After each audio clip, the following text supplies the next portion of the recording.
The other day I had a wonderful opportunity to speak with Professor Pete Alexander. Now, he is an individual who speaks to leadership, business development, stress relief. It was an amazing conversation, lots of fun. He's a super energetic guy, and I know that you're going to enjoy this conversation. So follow us here and enjoy yourself. Take care and have an amazing day. Hi, I'm Kevin Raymond, and welcome to Kevin Raymond Coaching.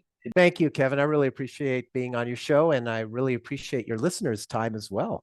So, So, background on me. Do yeah, I hate to bore people with a bio, but highlights. I get to run what I call the greatest interior landscaping business in the San Francisco Bay Area. That's Office Plants so by Everything Grows, because we have cool. an absolutely great team.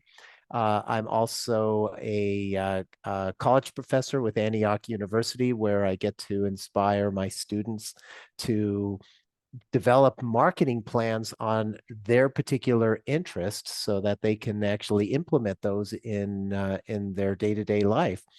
And I also get to bring laughter to my community as a laughter yoga teacher, as well as a Oh, wow. improv comedy performer. And I also am a speaker on managing your stress. I published a book on Amazon on that, as well as I recently gave a TEDx talk talking about I read that. stress and rejection. So I kind of keep myself busy, and personally, Yeah. I'm an avid hiker. I love to spend time with my kids, and I'm a recent grandfather as well. So a lot of Oh, good wow. things. Good for you. Yeah, Wow, thank that's you. incredible. Busy guy, right? Actually, I was going to mention that you did a TED Talk as well, so that's really cool. Um, I'm actually more interested at this point just in talking a little bit about your stress management, and then things you do for that because it's such a huge thing right now. Mhm. And I find what I'm doing in thought leadership and helping organizations with leadership and management and such, Mhm. stress is such a huge factor. Um, so why don't you talk a little bit about that and how actually that the yoga and everything kind of fits in together and what people can do to help manage stress when they're overwhelmed. Yeah, so it's a lot of different things. I think probably the first part is how I got into it, which basically, Stress and I like to say, have had a lifelong journey together. I grew up in an extremely dysfunctional family, and as I was growing up, the way I dealt with the stress was trying to just ignore it. And Mhm. what I found was that ignoring it just made it fester inside of me more and more. And Yeah. a lot of times it's very toxic, the negative emotions that we have. Mhm. And when I became an adult, as I started my working career, it started coming out more and more, and I noticed that Mhm. was getting a lot more angry. And fortunately, when I was in my mid-20s, I ended up finding a 12-step program called Adult Children of Alcoholics and Dysfunctional Families. And that basically saved my life because I was on a Mhm. destructive path where I did not like myself. I didn't like others. It was not good. And the program taught me not only to like myself, but to love myself. And so I truly owe the program my life. Mhm. The one thing that it didn't do was it didn't help me reduce the stress because what I had been programmed as a child was to, as we learn in the program, there's all these different roles that a child can take on when they're faced with serious family dysfunction. Absolutely. And mine was the hero role. So I was the first one in my family to get a college degree, and Yeah. and I just worked very, very hard because what I kept on telling myself was the only way I was going to get out of this chaos and this awful background was to make money and get out of it. Mhm. So that's what I did, and I just was somebody who would work 60 to 80 hours a week.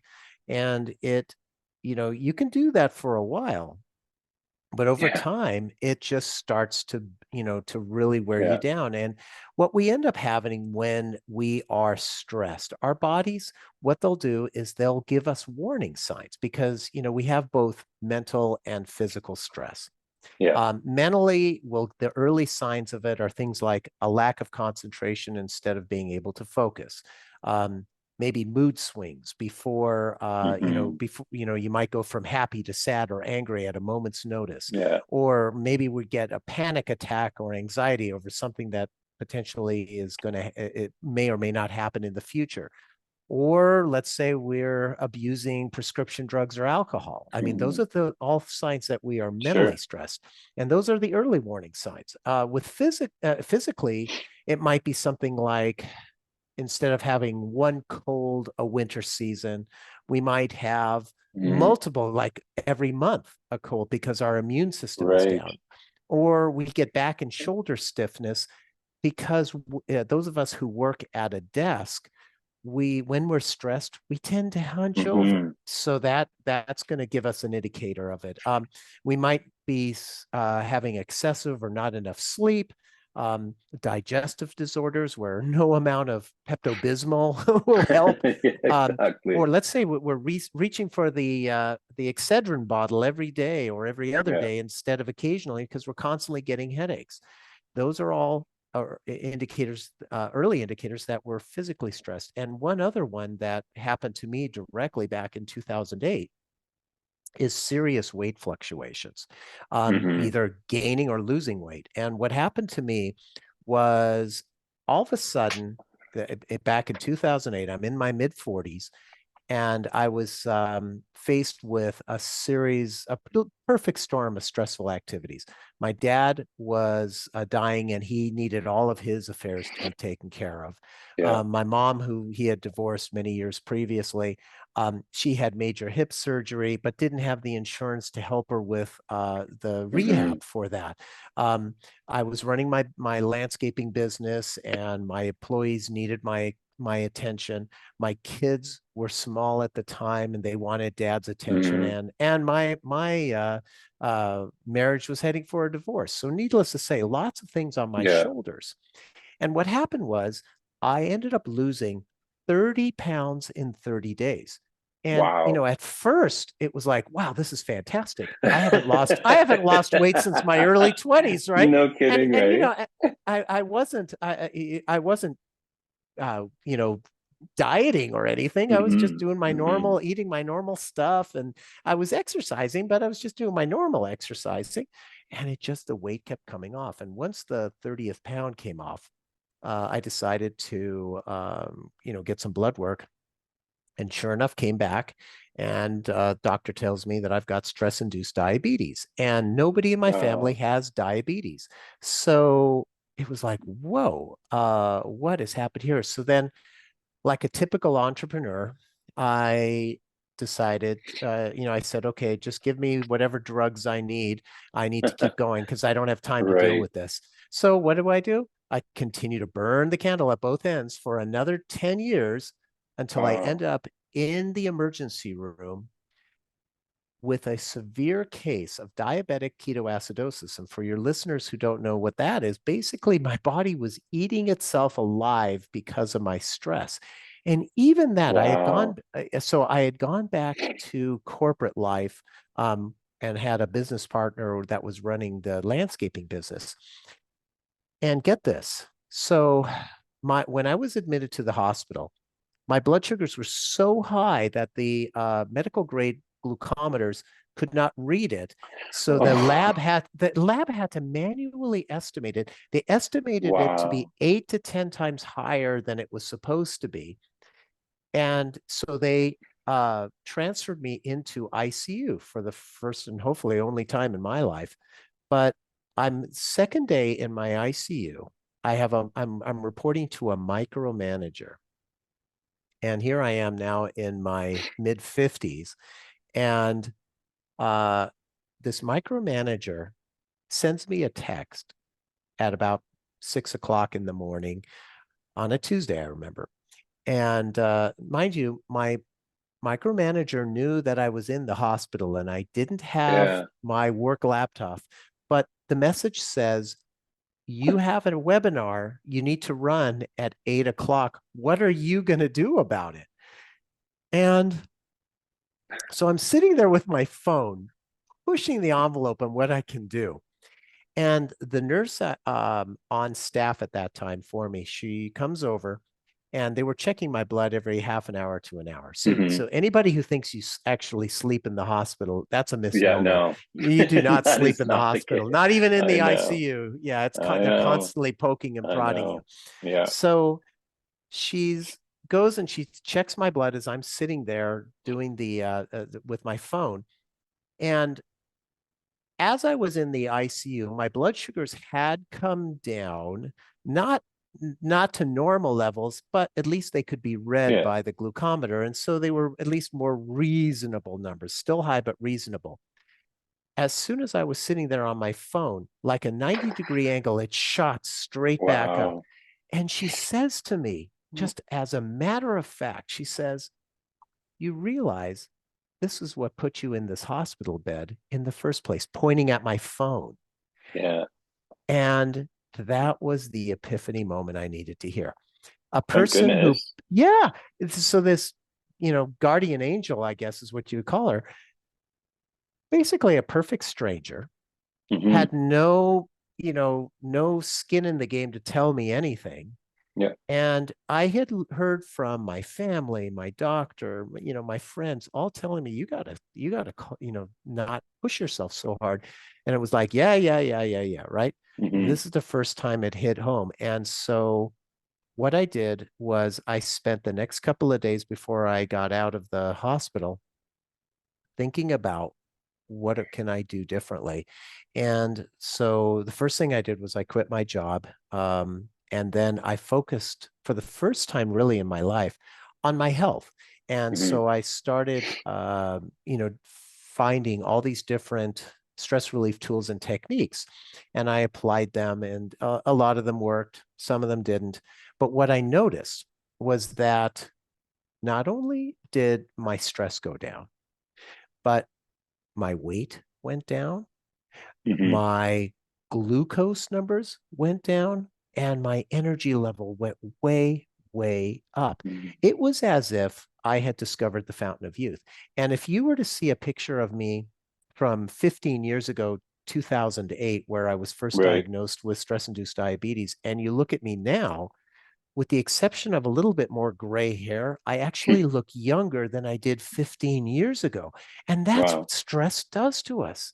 So, Exactly. so Yeah. basically, my friends, family said, you ought to write a book about what, all these tools that you're trying. And I thought, well, I looked around and I saw that all the stress books at that point were on like one technique in a 300 Right. page book on deep breathing or, yoga or something. It's like Yeah. the reality is for most of us, we have just a couple of minutes before we Yes. have to deal with Yes. yet another stressful activity. And Exactly. so what I did was I just created a book that had, it has, I should say, Really like cool. 120 ideas. And, Right. the vast majority of them, 95% of them can be done in 5 minutes or less. And what's great about that is, something that might work for me may not work for you, Kevin, and Exactly. vice Right. versa. So it's like, okay, try one. If it doesn't work for you, big deal. You just took a couple of Yeah. minutes, a minute Try that. maybe. Try another one next time until Yeah. you find one or two that work for you. And then when you Hmm. find one or two that work for you, you run with those and you use those Yes. on a daily Yeah. basis. Because what For we need sure. to do is we need to create a habit out of it. If we can Yeah. create a habit that might only take 1 or 2 minutes a day, the compound benefits over time will be enormous, Right. but we have Yeah. to do it consistently. Yeah. I So, agree. That's amazing. And I think one of the surprising things that what you had said was when you were first describing stress and the warning signs of stress, mhm, where those are major indications that something's going wrong, right. and you mentioned that they are the first signs. So I don't think people actually realize just how much it actually does affect you in terms of your health, your mental health, and everything else. Because if those things that you said were basically the beginning warning signs, those are like life-ending triggers for some people, right? Yeah. So Yeah. that's why I think people don't really understand. They really need to get a handle on what they're allowing, stress and environment and work and everything else to do to them in every single day, right? So, but what it, how do you manage that? Like, what if you do? The other thing you'd mentioned about being in the ICU and then having your micromanager text you. Recently there's been a flurry of activity on social media with people presenting those types of things that bosses do to people, right? I'm sure you've seen some of Hmm. them, Hmm. but those are typically everyday things that happen to people all the time, and I don't think people realize when it's happening just how negative and bad that is to not only you, but to the organization that's allowing that to happen. But you know, people just fluff off so many things that happen to them.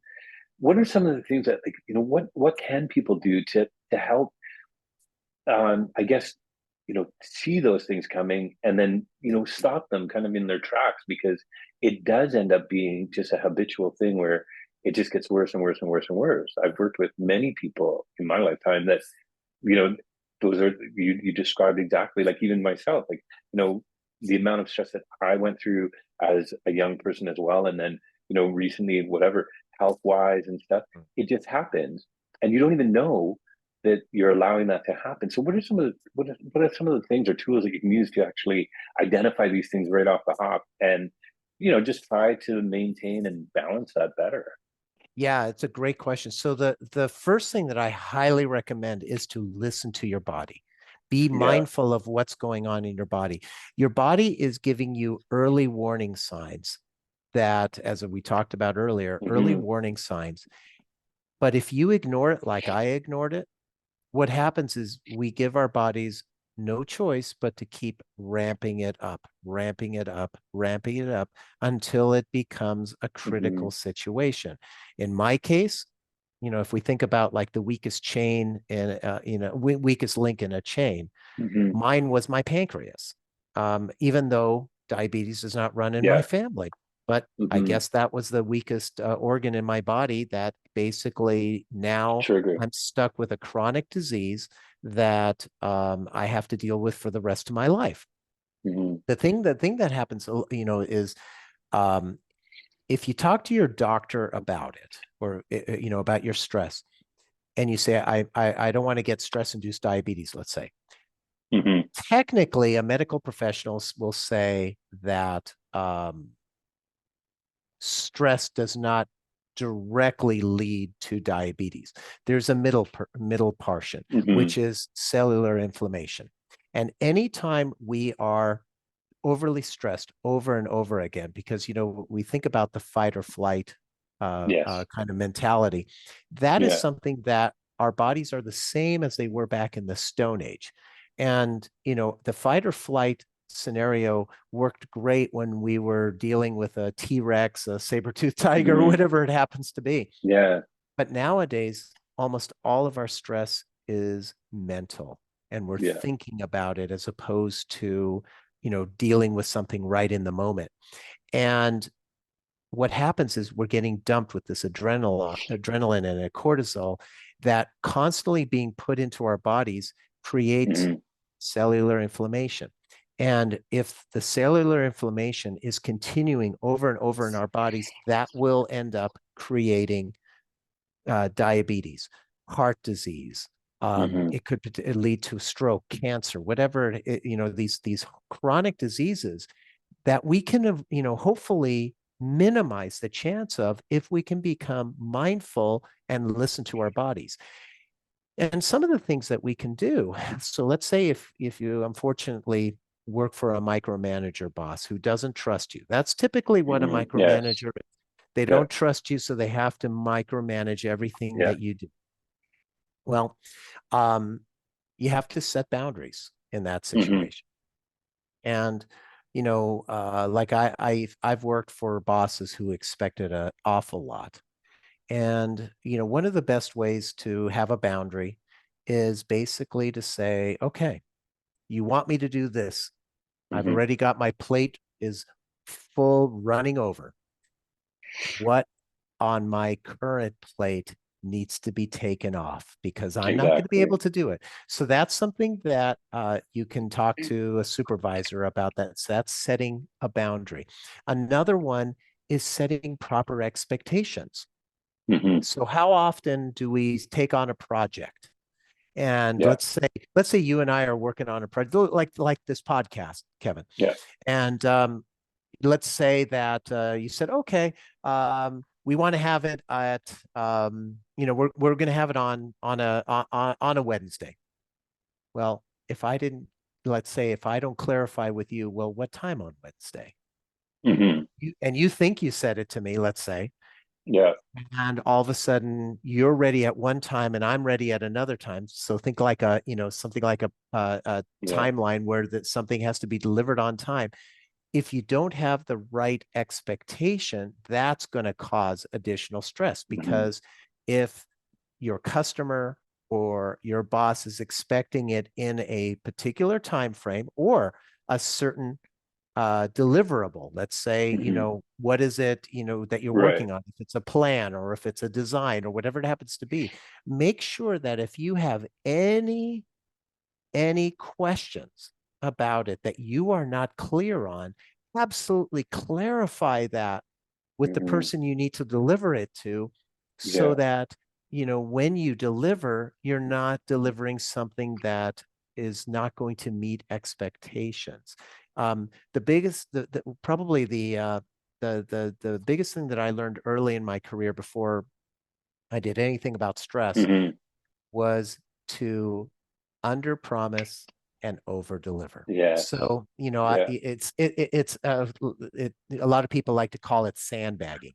And, Hmm. it's true, but Well, I will much rather say, let me go ahead and tell you that it's going to take 3 weeks to get this and it done and come deliver back it from in two. two. Yeah. Exactly. Exactly. Right. It's Yeah. so, or Yeah. it's going to cost Yeah. $10,000 and you come back and it only costs 5,000 or whatever it happens to be. Hmm. It's way easier to have a conversation about, oh, how come you told me it was 3 weeks and you delivered it in Yes. two, than it is, how come you told me 2 weeks and you delivered it And now in it's three? four. Oh, 4 weeks. Exactly. Right. I know. I think so what I'm kind of getting from our conversation is, not only when you're dealing with stress and you have, um, being self-aware is incredibly important. And part of being self-aware is knowing your body and how you react to, specific things that are going on in your environment and things like that. So you're able to pick up on that a lot easier. But then also the ability to communicate with other people, like your micromanaging boss, like your supervisors or whoever, so that you can get your point across, so that you can talk about setting boundaries and you can talk about having, deliverables in the appropriate amount of time, and everybody has a clear understanding of what's going on.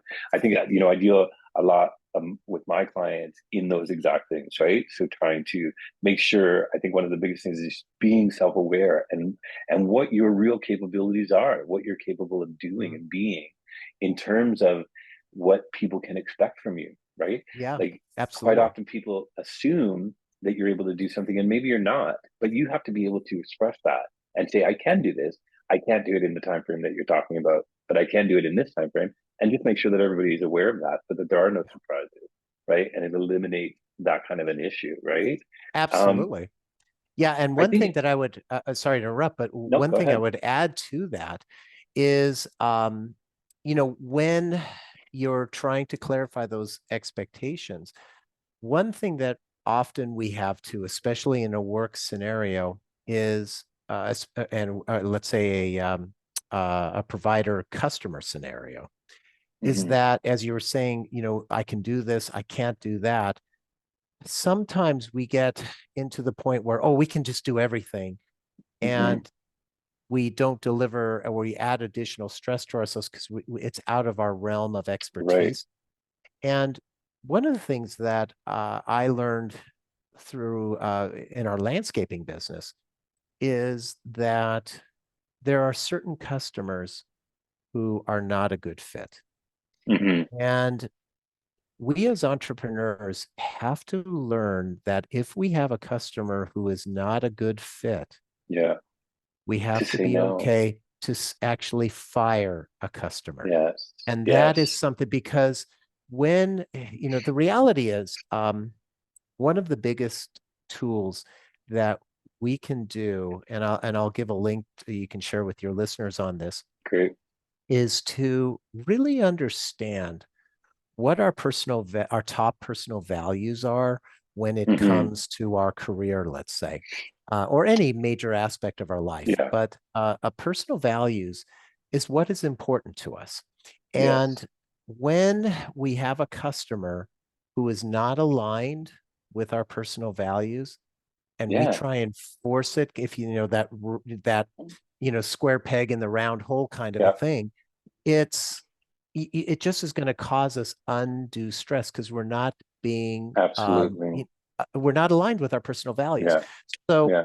the thing is that we have to be okay firing a customer. And I For remember, sure. you know, we had one where it was a very big customer, and you know they had tons of interior plants all over and we were doing a really good job for her, but she would see one yellow leaf on So one great. plant out of, we're Yeah. talking 1,000 plants, Wow. one, and she would call and complain. And the thing is our service was every 2 weeks. So Yeah. these are live plants, they Yeah. adjust. So of course there's going to You're be gonna some, get a yellow leaf. right, and the yellow leaf will be Yeah. taken care of by our technician as Yeah. part of the service. But Yeah. you know, she just kept on constantly and Yeah. demanding we come out and take care of that. And so at one point, after a couple of months of that, we had to have a call and just say, you know, Yeah. your Just expectation and ours yeah. are not a good fit, so we're going to have to end. Exactly. You know, That's totally and understandable too, right? Like, yeah, I mean, I have clients, I go through an onboarding process with clients, and at some point you realize, okay, this person is not, either one, not coachable, or not interested in doing the accountability that needs to be done for coaching. So I'm not going to be able to help that person. So I don't want to put Mhm. myself in a position to fail on that person's behalf, but also that person is not suited for it. And maybe it's a personality thing. It could be anything, but you have to be able Right. to know yourself well enough to understand that you can't do everything and be everything to everybody. Yep. And be able to see that, you know, that phrase, the customer is always right, is really great, except when they're not. And then you have to, you know, at some point you have to realize there is going to be that day, right? That's And right. they That's right. can't always. It's just not humanly possible sometimes to satisfy all those people. So what I wanted to just quickly talk about too is just that you had mentioned yoga, Mhm. and just I think yoga is something that I've always like considered doing, never got around to yet, but really want to because it is so good for you. So just talk a little bit about some of the benefits of that, and specifically the type of yoga that you were talking about. Sure. So classical yoga is, you know, where you're basically stretching your body. Mm-hmm. We, you know, if we can keep our bodies loose and limber, that allows the blood flow to go through the body Sure. much easier. And as long as blood flow is flowing into our different parts of our body Mm-hmm. adequately, then we're going to remain It's all healthier. good. So that's the key to yoga. What yoga that I teach is laughter yoga. And Mm-hmm. laughter yoga is the reason it's called laughter yoga is because as part of the laughter exercises, you're doing deep breathing. And so, you know, part of stretching in yoga is you're doing deep Mm-hmm. breathing as well. So that's the part that's the yoga part. But laughter yoga was actually started back in 1995 by a Dr. Kataria in India. And Mm-hmm. it has expanded to 120 countries and Wow. more than 20,000 clubs throughout the world. And what is great about, or I should say, what is the secret sauce to laughter yoga? Is basically as smart as our bodies are. You know, we talked earlier about how our Yeah, bodies give us early warning signs, and then they keep ratcheting it up exactly. until Yeah. something breaks. Well, as smart as our bodies are, they don't know the difference between a real and Yes. a simulated laugh. It only knows, our bodies only know that we're laughing. And when we laugh, so think about when you have done a hearty laugh, how good it feels afterwards. Well, Hmm. that's because there's these positive endorphins that are being Right. released into our bodies that give us these wonderful health benefits. You know, there are clinical studies from all over the world, and I mean a lot of clinical Yeah. studies talking about the benefits of laughter. And Yeah. so what we do in class is we do all these different activities that, you know, we're not putting on a funny cat video or anything. We're actually Hmm. doing activities where it may not be funny to start, you know, not immediately, ha, like this. What we do Hmm. is we start with a laugh, and then as you're around other people, laughter is Yeah. contagious. And so Yeah. you just start laughing naturally. And if you can do a laugh for anywhere from 5 to 10 seconds, that's when the positive endorphins start being Yeah. released. And literally, I've seen amazing things in my classes. You know, I remember one of the classic ones that I chuckle about. I remember in one class, this mother and daughter came, and the daughter clearly was the one that wanted to come to class. Yeah. Mother was the prisoner. And Exactly. so she was just giving me these Right. dirty looks, you know, and she was sitting right next to me, but so I could see it out of my peripheral. Yeah. She was giving me these dirty looks. And we end up at one point doing this activity. It's called argument laughter. Right. And what argument laughter is you pair up two people, and one person points the finger and, you know, and is in the kind of like argument, you're wrong, Hmm. but not using words. Instead, you just go, ha, ha, ha, ha, ho, Hmm. ho, ho, because the words ha, ha, ha, ho, ho, ho, he indicate to our bodies that that's a laughter It's a laughter. exercise. So it knows to let go of the endorphins. Hmm. So it came to her and I, and the other person is supposed to do, oh, I'm kind of like, I'm sorry, but you don't say sorry. You go ho ho ho ha ha ha like this, you know, pretending Hmm. that you're apologetic. And she looks at me, and instead of doing this, she starts doing these indicators like she's slapping and punching me. So she clearly had some aggression going on. And I was thinking, wow. Well, that was early in the class, and we go for an hour. At the end of the class, she comes up to me and she thanked me because she said, this Oh was so wow. good. I needed to get this tension out of my body. And that's the key.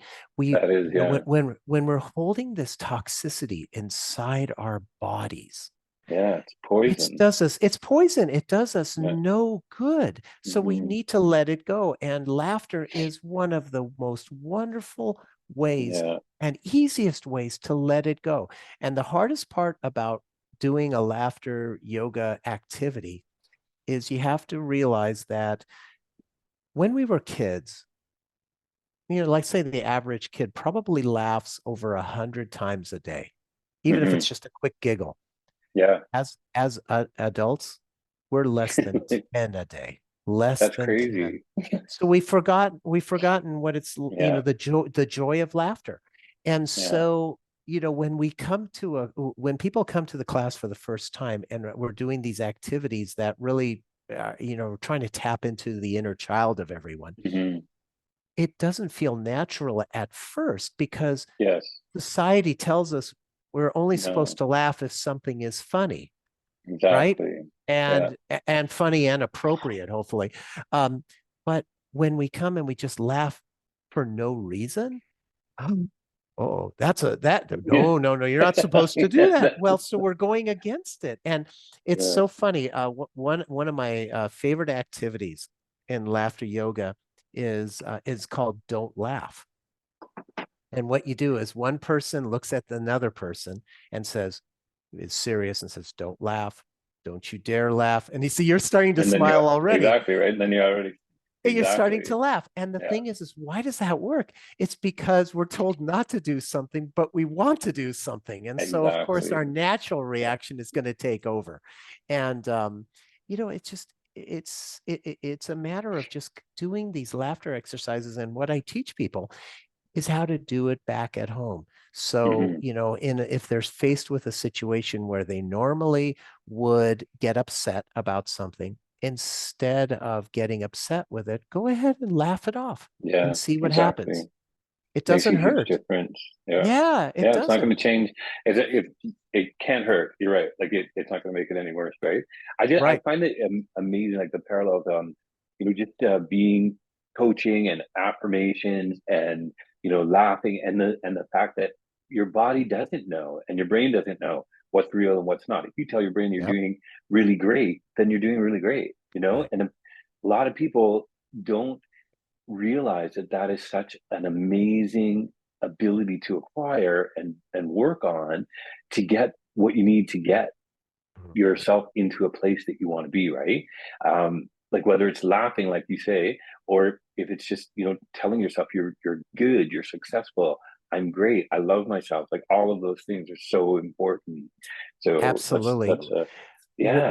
One of the game changers, as well as the personal values, is gratitude. And Yes. my wife and I, we've been doing this for, oh boy, probably 10 years now. And Hmm. we do it every night. We have a gratitude exercise where either she asks me or I ask her at the end of the day, what are you grateful for? Yeah. And we're not looking at saying, oh, grateful for our house or a car or anything like that. You Hmm. can, but what we're doing is we're recapping the little things during the day that we Which were are very grateful for, important. which are Yeah. very, very important. And so what Yeah. happens is, we are all energy. And if we end the day with positivity by being grateful for simple things, like, for example, Hmm.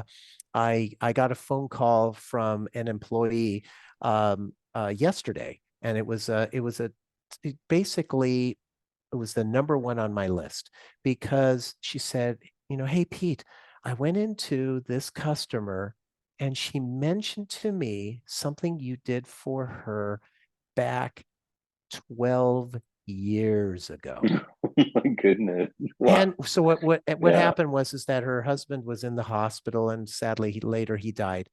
And I had given her a sympathy card, and then what I Hmm. decided to do was I used an organization that plants trees in the name of a Okay. particular person. Okay. Yeah. And Yeah. so I did that, and I gave that to her. And to me, it was just a random act of kindness, Sure. but it's amazing how that really has stuck with a particular person. You Yeah. don't know how the level of impact it can have Hmm. positively. And so Absolutely. that was my number one gratitude for something, just that phone call letting me know. Yeah. And it was just so wonderful. And and we have to think about it, that if we attract whatever like energy we send out. And so if we're focusing on something negative, constantly thinking about something Hmm. negative, we're going to attract back that negative energy. A perfect example of that is if we're running late for an appointment, right? And we're stressing about, oh my gosh, I'm going to be late. I'm going to be late. Yeah. What usually happens? We're going to get every red light, aren't we? Yeah. It's just, you're not going to get a single green light. And I so know, that's so true, right? it is. They just put And up a so stop sign. exactly. So what what we're doing is we're sending out to the universe that, the universe doesn't know Yeah. positive from negative. It's only knowing, oh, you're saying that you want stoplights, so we're Yeah. going to You give want you to, more okay. stoplights. So Yeah. so if we can think about trying to look at it from a positive perspective, and gratitude is a game changer for that. Being grateful Yes. for what we currently have, you know, Exactly. just it's I agree with that. wonderful. Yeah. I And think it's oh, I was going to say, I and just think it's really important that people understand that you have to be grateful for what you have in order to be grateful for what you're going to get. You know what I absolutely. mean? Like you have to have Absolutely. that understanding. So Yeah, I think that's very important. it is. And one of the Yeah. things I'm always, every night, one of the things that I'm always grateful for is my health. And the reason Yes. is because I, I basically made the big mistake of trading my health for my career. Yeah. And that's a very bad trade because, one of the things that when I talk to people and they say, oh, I don't have time for even a 1 or 2 minutes to Yeah. do a stress relief activity. And the thing is that, well, either you're going to do it now or it's going to be a lot Yeah. worse later. And so, especially when they haven't had any health issues, I'll say, well, okay, think about this. Have you ever had a really bad cold or flu? And Mhm. usually people will, if they're honest, they know that they've had at Yeah. some point. And I say, did you feel like doing anything other than lying in bed? And if they're Mhm. honest, they'll say no.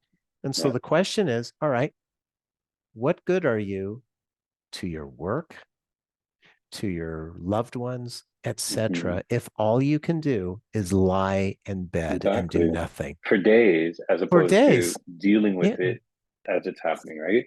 It's exactly. incredibly important. Yeah, I Yeah, agree. I agree. yeah. That's so true.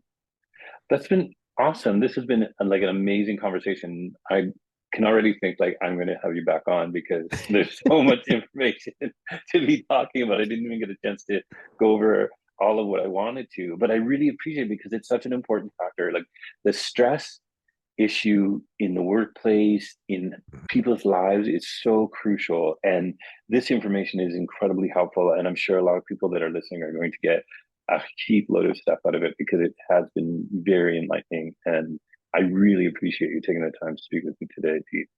Oh, it's been my pleasure, Kevin. And the personal values, knowing what those are for your work is Mm-hmm. so important as well. Because Absolutely.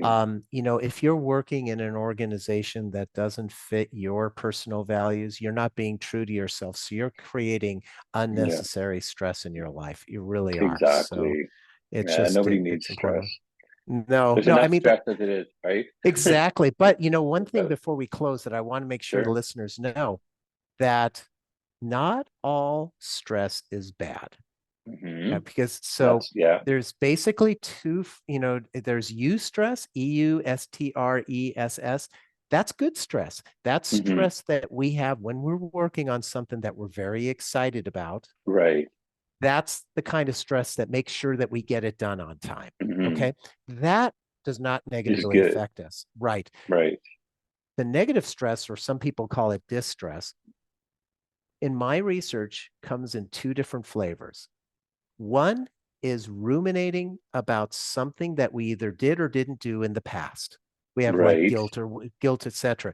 And the problem Yeah. is it happened in the past. We cannot change it, but Yeah. we can learn the positive learnings from it Exactly. and not let the those Mm-hmm. negative emotions continue to churn Yeah. inside of us. That's not serving us. And the other flavor is anxiety about something that may or may not happen in the future. And usually Because doesn't. yeah, and it usually, or what happens Right. is if, let's say, a classic one that I've talked to people about is either having to have a difficult conversation with an employee, a coworker, a family member, whatever it happens to be. Mm-hmm. And we think about, oh, it's going to go terribly, right? Well, if you Yeah. keep thinking that, you are It going will. to manifest that. But Exactly. instead, what I always recommend is imagining whether it's that difficult conversation, let's say, or if you have stage fright and you have to give a Mm-hmm. Yeah. presentation, let's Good say example. either situation, let's say 5 seconds after your last word in that presentation, you imagine a standing ovation, or 5 seconds after your last word in that conversation you had with someone, you're either shaking hands, you're hugging, whatever it happens to Mm-hmm. be, imagining the positive outcome, Exactly. because we're much more likely to manifest that. And Mm-hmm. what happens is the positive outcome feels so much better and it reduces Yeah. our stress. So it's so, Exactly. so critically important. Yeah, I'm really glad you brought that up to close off. That is crucial and important, and I really appreciate it. So again, how do people get in touch with you, Sure. or just let me know, and I'll put it on the screen before I load it up. Yeah, they can just go to my website, which is PeteAlexander.com, Okay, PeteAlexander.com. And that's got great. all of my social media channels. So please reach out to me, connect with me. Yeah. I've also got a link to my Amazon best-selling book. And Oh, great. I'm gonna get that. also, yeah, and also I have a stress relief course, self-paced one, if somebody wants to Oh, try cool. that out as well. It's all the videos Awesome. and lots of fun there too. Great. So Yeah, I'm sure. That's great. I really enjoyed myself. Thank you again so much. And enjoy the rest of the week. Enjoy your Christmas with thank your you. new grandchild, and enjoy yourself and take care. Thank you so much. Happy holidays. And thank you again Yeah, for your listeners' time as well. thanks. Take care.